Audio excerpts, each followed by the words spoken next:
இதோ இறைவனின் செம்மறி. இது இயேசுடைய உயிர்ப்பை குறிக்கிறது.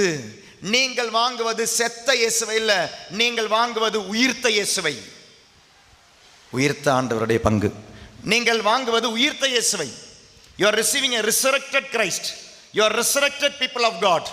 You are receiving the body of Christ and you are becoming body of Christ.